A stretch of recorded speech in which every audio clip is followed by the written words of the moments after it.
Alright, so McLaren is bracing for a tough start to the 2023 Formula 1 season due to a draggy MCL60, and Andrea Stella has explained why aerodynamic efficiency remains its weakness. At McLaren's 2023 launch, even before a wheel was turned, the team realized it was in for a rough start to the new season because it found it had missed its aero targets.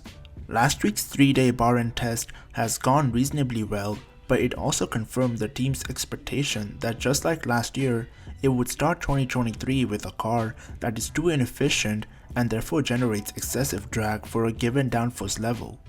Also, if you're enjoying this video, then a sub to the channel would be amazing. Succeeding a 2021 car that was actually known for its excellent straight-line speed, the 2022 MCO36 was also known to be rather draggy, which forced the team to make trade-offs between top speed and optimum downforce levels.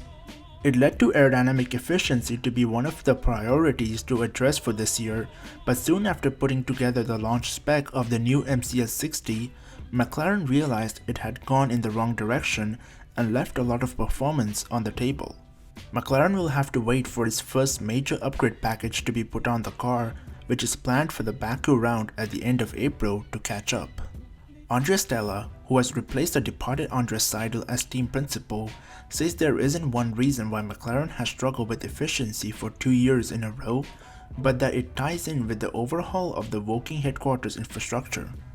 McLaren keeps mentioning the technology, the lack of the wind tunnel. They keep mentioning that from a workforce point of view, they do have to expand the aerodynamic group and that they went through a phase of contraction which they have worked on to avoid in the future. If we see some of the top teams like the Red Bull, they have kept developing, they have expertise for a long time, and now they are in condition to respond to changes or regulations and improving year by year. McLaren's afraid that just continuous improvement and growth is needed, and they have to improve in all areas.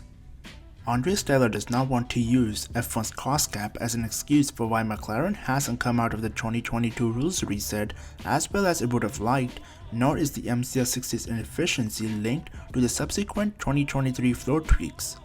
He says that they wouldn't say the budget gap is necessarily a limitation for them. It's an excuse that they don't want to invoke because McLaren is now in a situation in which they do have resources that they can invest. These investments have already started, and they have been able to optimize within the cost cap. It takes time to achieve the standards required from a technological point of view, from an expertise point of view, from a number of people point of view, to compete at the top in Formula 1. So where do you think McLaren will be in the pecking order? Let me know in the comments below. Now check out why AlphaTauri could be sold by clicking on this video.